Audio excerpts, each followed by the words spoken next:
There's 23 miles between me and my destination. I can take a bus, a bike, or a car, all great forms of transportation. But there's a problem.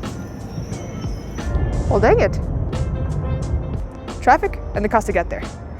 Pulling up Google Maps, I see that an Uber costs around $30. But if I use a light rail, it's $11 for an all-day pass. Today, I want to talk about Denver's light rail system. So let's discover how it was built.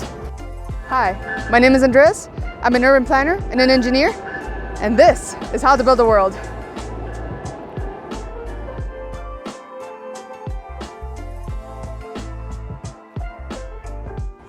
The growth of Denver has brought about problems with pollution and congestion. With more people deciding to live here, traffic is becoming worse every year. New innovations have been introduced, like the light rail. But like any form of public transportation, it has its ups and its downs.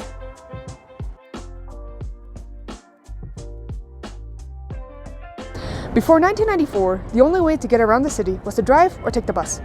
However, Denver has done something no other major metro region has accomplished. The city began small, but hoping one day to build a massive public transit system. It all started with a 5.3-mile segment called the Central Corridor Line. $150 million later and paid for entirely by local use tax fund, the city's first light rail opened on October 7, 1994. It was an overall success, with many cities asking for connectivity. Soon, planning began for a series of commuter rail lines. The first 23-mile track opened in 2016. This serviced the Denver International Airport. Light rail is difficult for any city to create. Public transit requires the people to believe they need it and as well offer solutions to how to get it paid for. The city and region collaborated to create a global infrastructure public-private partnership, and with local taxes, the projects were a go.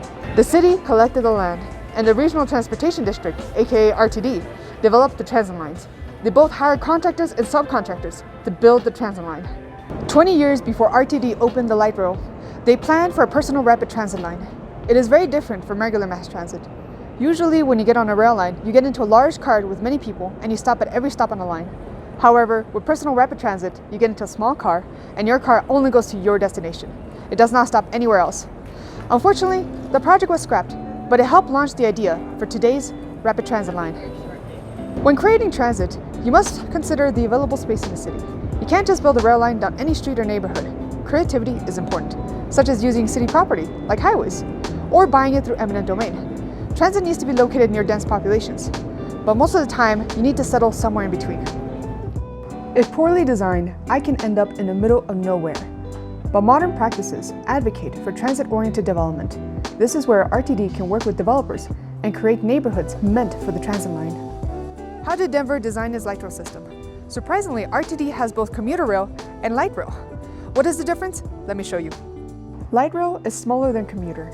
It is designed for street operation and has more frequent stops, as compared to commuter rail that is faster and with fewer stops.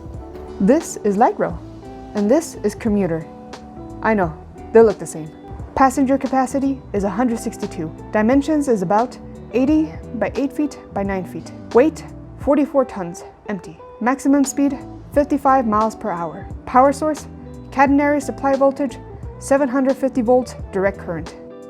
Light rails are designed with the Siemens SD100 and SD160. These models run entirely on electric power.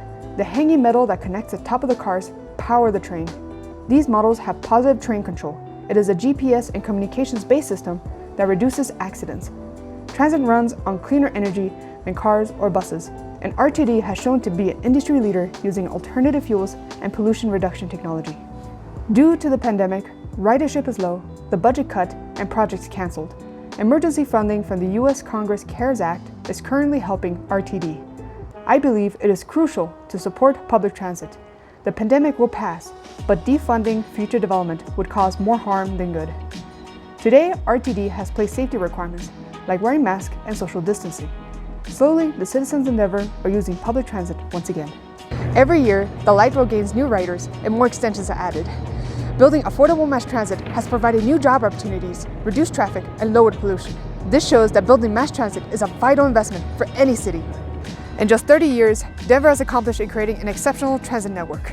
Now driving is no longer the only option for travel. If Denver keeps its mile-high attitude, its transit system will continue to be healthy and on track. Thank you for watching.